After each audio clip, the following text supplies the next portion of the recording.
Agar siz pensiyangizni Xalq banki, Agrobank yoki O'zmilliybank orqali olayotgan bo'lsangiz, bu videoni albatta oxirigacha ko'ring. Chunki men bugun oddiy ko'rinadigan, lekin ko'pchilik pensionerlarning puliga, kartasiga, naqd pul olishiga, bankka borishiga va hatto pensiya kechikishiga ta'sir qilishi mumkin bo'lgan muhim masalani tushuntirib beraman. Bu ma'lumot nafaqat pensionerlarning o'ziga, balki ularning farzandlari, nabiralari, yaqinlari uchun ham juda muhim. Men sizga bank orqali pensiya olishda nimalarga e'tibor berish kerakligini, qanday holatlarda pul ushlanib qolishi yoki kechikish mumkinligini, qaysi xatolar pensionerlarni qiynab qo'yishini va bunday vaziyatda nima qilish kerakligini sodda tilda tushuntiraman. Videoni ho'zroq like bosib qo'ying, kanalga obuna bo'ling. Chunki bunday amaliy ma'lumotlar aynan sizning pulingizni, vaqtingizni va asabingizni tejaydi. Avval pensionerlarning katta qismi pensiyasini aniq bir bank orqali, ko'pincha Xalq banki orqali olar edi. Ayrim hududlarda Agrobank yoki O'zmilliybank ham pensionerlarga xizmat ko'rsatardi. Ko'pchilikning odatiy tartibi shunday edi: pensiya tushadi, pensioner bankka boradi yoki bankomatdan pul yechadi. Kimdir esa kartadan do'konda foydalanadi. Tashqaridan qaraganda hammasi oddiy ko'rinadi. Lekin oxirgi yillarda pensiya to'lovlari, bank kartalari, plastik karta orqali to'lovlar, naqd pul yechish, bank xizmatlari, mobil ilovalar va identifikatsiya tartiblari ancha o'zgardi. Endi faqat pensiya tushdimi yoki tushmadimi degan savolning o'zi yetarli emas. Endi pensioner kartasi faolmi, muddati tugamaganmi, SMS xabarnoma ulanganmi, bankdagi ma'lumotlar to'g'rimi, karta bloklanmaganmi, qarzdorlik yoki ijro hujjati yo'qmi, boshqa hisob ochilganmi degan savollar ham ahamiyatli bo'lib qoldi. Men amaliyotda ko'p ko'rgan holat shuki, pensioner pulim tushmadi deb o'ylaydi. Aslida esa pul tushgan bo'ladi. Lekin karta muddati tugagan, karta bloklangan yoki bankomatdan yechishda cheklov bo'lgan bo'ladi. Yana bir holatda pensioner bankka boradi, navbatda turadi. Lekin hujjatlarda farq chiqqani uchun pulni darhol ola olmaydi. Masalan, pasport yangilangan, lekin bank bazasida eski pasport ma'lumotlari qolgan. Shunda tizim avtomatik ravishda ehtiyot chorasi sifatida operatsiyani to'xtatishi mumkin. Oldin ko'pchilik faqat naqd pul olardi. Hozir esa pensiya kartaga tushadi. Karta orqali kommunal to'lov, dorixona, oziq-ovqat, transport, onlayn to'lovlar amalga oshiriladi. Bu qulay, lekin xavfsizlik masalalarini ham kuchaytiradi. Chunki karta ma'lumotlarini birovga aytib qo'yish, PIN kodni qog'ozga yozib yurish, telefon orqali kelgan kodni begona odamga berish pensionerning pulini xavf ostiga qo'yadi. Endi eng muhim savolga o'tamiz. Xalq banki, Agrobank yoki O'zmilliybankdan pensiya olayotgan odam nimalarni bilishi kerak? Birinchidan, pensiya qaysi sanada tushishini bilish kerak. Har bir pensionerda aniq bir to'lov kuni bo'lishi mumkin. Masalan, kimdadir pensiya oyning 5 sanasida tushadi, kimdadir 12 sanasida, kimdadir 12 sanasida, ba'zan bayram kunlari, dam olish kunlari yoki texnik sabablar tufayli 1-2 kun farqi bo'lishi mumkin.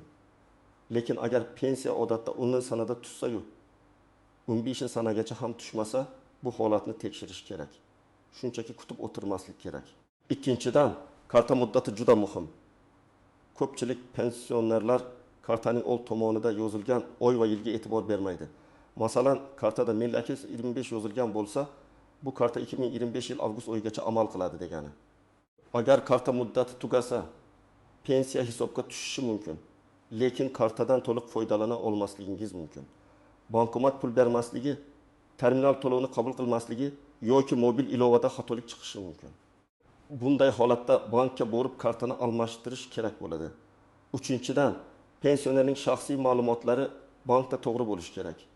Men buni alohida ta'kidlayman, chunki juda ko'p muammo aynan shu yerdan chiqadi. Pasport yoki ID karta yangilansa, familiya o'zgarsa, yashash manzili o'zgarsa, telefon raqam almashtirilsa, bank bu ma'lumotlarni yangilashi kerak. Aks holda bank xodimi sizni tizimda aniqlashda qiynaladi. Ayrim operatsiyalar to'xtab qolishi mumkin. To'rtinchidan, SMS xabarnoma yoki mobil ilova orqali nazorat qilishni o'rganish kerak. Men tushunaman, hamma pensioner ham telefondan bemalol foydalana olmaydi. Lekin farzandlar, nabiralar yordam berishi mumkin. Pensiya tushgani haqida SMS kelsa, pensioner bankka bekorga bormaydi. Qancha pul tushganini, qachon yechilganini, qaysi joyda to'lov qilinganini ko'rib turadi. Bu ayniqsa firibgarlikning oldini olishni juda kerak. Masalan, Toshkent viloyatida yashaydigan bir pensionerni olaylik. Uning pensiyasi 1 million 800 ming so'm. U har oy bankka borib naqd pul oladi. Bir kuni u kartasini do'kondagi kassirga berib, pin kodni ham aytib yuboradi. Keyin bir necha kundan so'ng kartadan 300 ming so'm yechib olinganini biladi. Agar SMS xabarnoma ulanganida edi. U darhol xabar topardi va bankka murojaat qilardi. Agar SMS bo'lmasa, pensioner buni kech biladi va pulni qaytarish qiyinlashadi. Yana bir misol. Samarqandda yashaydigan pensioner ayol O'zmilliybank kartasi orqali pensiya oladi. Kartaning muddati tugagan, lekin u buni bilmagan. Pensiya tushgan, lekin bankomat pul bermagan. U pensiya jamg'armasiga boradi, u yerda pul o'tkazilgan deyshadi. Keyin bankka boradi, bank karta muddati tugaganini aytadi. Natijada bir muammo uchun ikki joyga qatnaydi, vaqt ketadi, yo'l puli ketadi. Asab buziladi. Agar u kartaning amal qilish muddatini oldindan tekshirganda muammo bo'lmasdi. Yana bir real hayotga yaqin vaziyat. Qashqadaryoda bir otaxon Agrobank orqali pensiya oladi. U telefon raqamini o'zgartirgan, lekin bank aytmagan. Mobil ilovaga kirishda tasdiqlash kodi eski raqamga boradi. Karta bo'yicha savol tug'ilganda ham bank eski raqamga xabar yuboradi. Otaxon esa hech qanday xabar olmaydi. Bunday holatda bankka pasport yoki ID karta bilan borib, telefon raqamini yangilash kerak. Kimlar ko'proq xavotir olishi kerak? Birinchi navbatda kartasi eski bo'lganlar, kartadan kam foydalanadiganlar, bankomatdan pul yechishda tez-tez xatolik ko'radiganlar. Pensiya tushgan tushmagani faqat taxmin bilan biladiganlar, telefon raqamini almashtirganlar, pasportini yaqinda yangilaganlar va kartasini farzandi yoki boshqa odamga berib qo'yganlar. Ana shu odamlar albatta bankdagi ma'lumotlarini tekshirish kerak. Kimlar unchalik xavotir olmasa ham bo'ladi. Agar pensiyangiz har oy vaqtida tushayotgan bo'lsa, kartangiz muddati tugamagan bo'lsa, SMS xabarnoma ishlayotgan bo'lsa, bankomat va terminalda muammo bo'lmasa, ma'lumotlaringiz yangilangan bo'lsa, demak vaziyat nazoratda.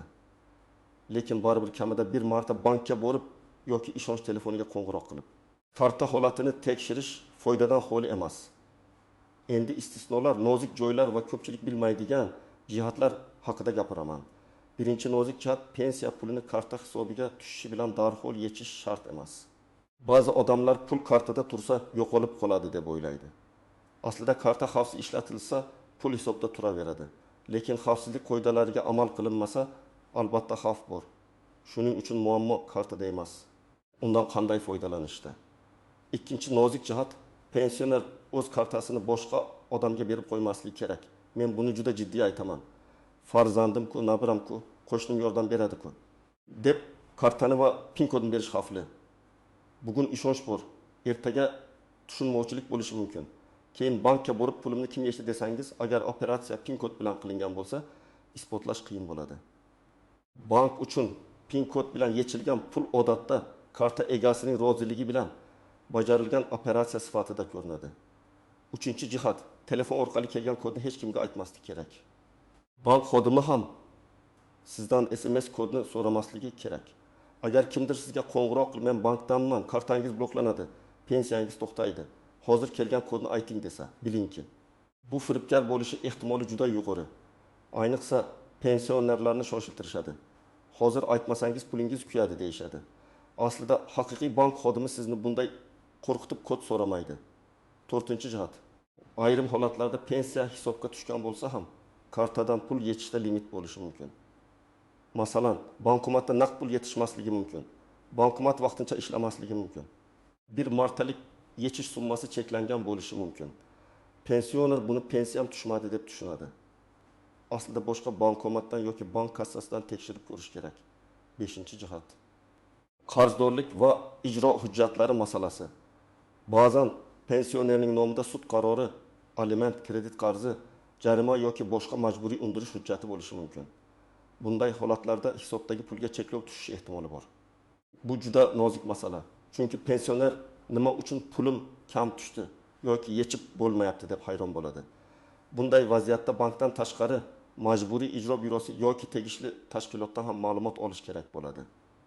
6-jihat. Pensiya miqdori o'zgarsa, hamma vaqt bank aybdor emas. Masalan, pensioner o'ylaydi. Oldin 2 million 100 ming so'm tushardi, bu oy 1 million 970 ming tushibdi. Demak, bank ushlab qolgan. Aslida buning sababi pensiya hisob-kitobi, ortiqcha to'lovni qaytarish, ijro hujjati, ijtimoiy to'lovdagi o'zgarish yoki boshqa rasmiy sabab bo'lishi mumkin. Bank asosan pulni o'tkazuvchi va hisobni yurituvchi tashkilot. Pensiya miqdorini aniqlaydigan organ boshqa. Shuning uchun avval bankdan operatsiya tarixini oling, keyin pensiya jamg'armasidan hisob-kitobni aniqlang.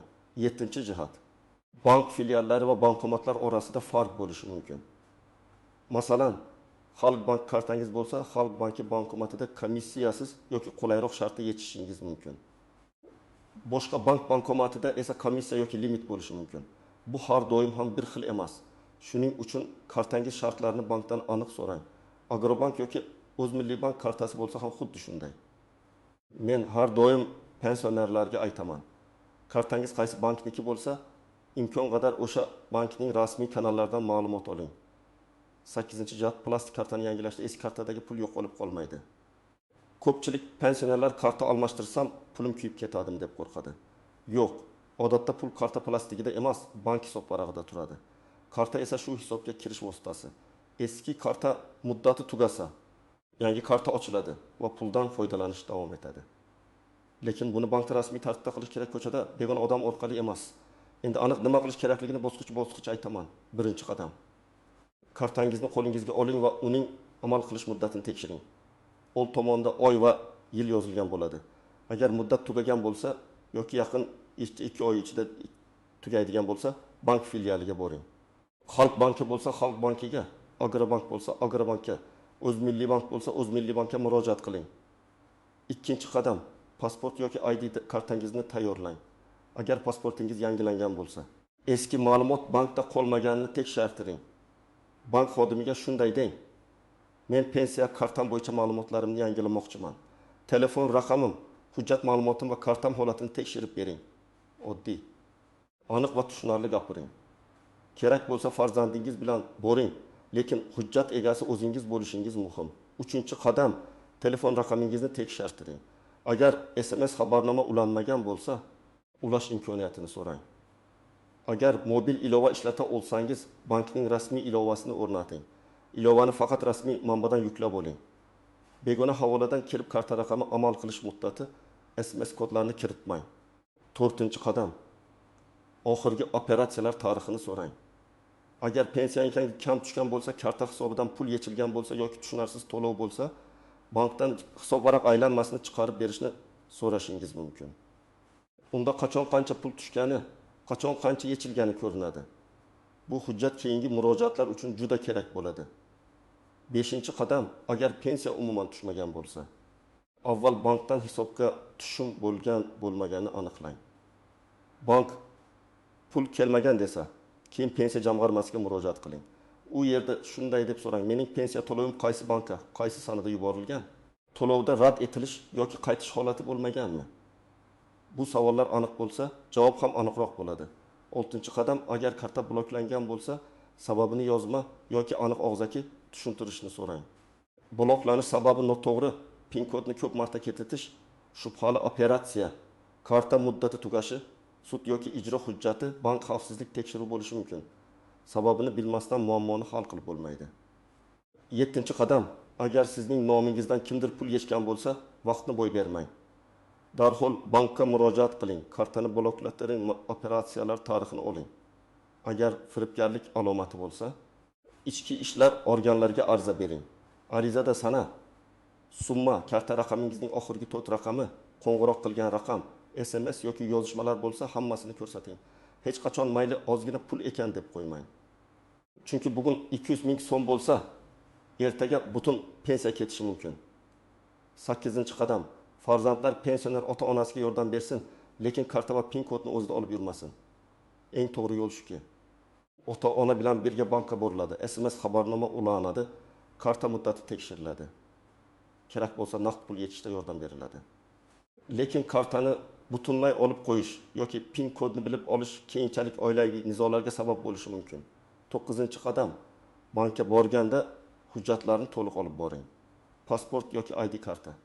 Pensiya guvohnomasi bo'lsa, karta, telefon, agar ariza yozish kerak bo'lsa, ruchka va kerakli ma'lumotlar. Agar boshqa odam nomidan murojaat qilinayotgan bo'lsa, ishonchnoma talab qilinishi mumkin. Oddiy farzandman yoki qarindoshman degan gap hamma operatsiya uchun yetarli bo'lmaydi. Chunki bank sir saqlashi kerak. 10-qadam har oy pensiya tushgandan keyin kamida bir marta balansni tekshiring. Bu bankomat orqali, SMS orqali, mobil ilova orqali yoki bank filialida bo'lishi mumkin. Agar pul tushgan kuni darhol hammasini yechmasangiz ham balansni bilib qo'yish foydali. Shunda keyin tushunmovchilik bo'lmaydi. Men yana bir muhim gapni aytaman. Hech qachon bank xodimi nomidan qo'ng'iroq qilgan odamga kartangizning to'liq raqamini, PIN kodingizni, SMS kodingizni, ilova parolingizni aytmang. Agar shubhangiz bo'lsa, telefonni qo'ying va bankning rasmiy raqamiga o'zingiz qo'ng'iroq qiling. Rasmiy raqamni bank kartasidan, bank binosidagi e'londan yoki bankning rasmiy saytidan oling. Telegramdagi noma'lum e'lon. SMSdagi shubhali havola yoki begona odam bergan raqamga ishonmang. Xalq banki, Agrobank yoki O'zmilliy bankdan pensiya olayotganlar uchun eng katta himoya bu tartib xabardorlik va hujjatlarni yangilab yurishdir. Bankni ayblashdan oldin karta muddati, balans, SMS, telefon raqam, pasport ma'lumoti, operatsiya tarixi va pensiya yuborilgan sanani tekshiring. Shunda muammo qayerdaligini aniq bilasiz va vaqtni yo'qotmaysiz. Demak, agar siz pensiyangizni Xalq banki, Agrobank yoki O'zmilliy bank orqali olsangiz, eng avvalo kartangiz muddati, bankdagi shaxsiy ma'lumotlaringiz, telefon raqamingiz, SMS xabarnoma va oxirgi operatsiyalarni tekshirib turing. Pensiya kechiksa yoki pul kam tushsa, darhol xulosa chiqarmang. Avval bankdan tushum va yechimlarni aniqlang. Keyin pensiya jamg'armasi yoki kerakli tashkilotga murojaat qiling. Eng muhimi, karta va SMS kod xavfsizligini saqlang. PIN kodni hech kimga bermang. Telefon orqali kelgan kodni aytmang. Kartani begona odam qo'liga topshirmang. Bu oddiy qoidalar sizning bir oylik pensiyangizni, ba'zan esa bir necha oylik jamg'armangizni himoya qiladi. Agar sizda ham Xalq banki, Agrobank yoki O'zmilliy bank orqali pensiya olishda muammo bo'lgan bo'lsa, izohlarda yozib qoldiring. Qaysi bankda qanday muammo bo'ldi, qanday hal qildingiz, boshqalarga ham foydasi tegadi. Videoni like bosib qo'ying, yaqinlaringizga yuboring va kanalga obuna bo'ling. Men esa keyingi videolarda pensionerlar nafaqalar, bank kartalari va ijtimoiy to'lovlar bo'yicha eng kerakli ma'lumotlarni sodda tilda tushuntirishda davom etaman.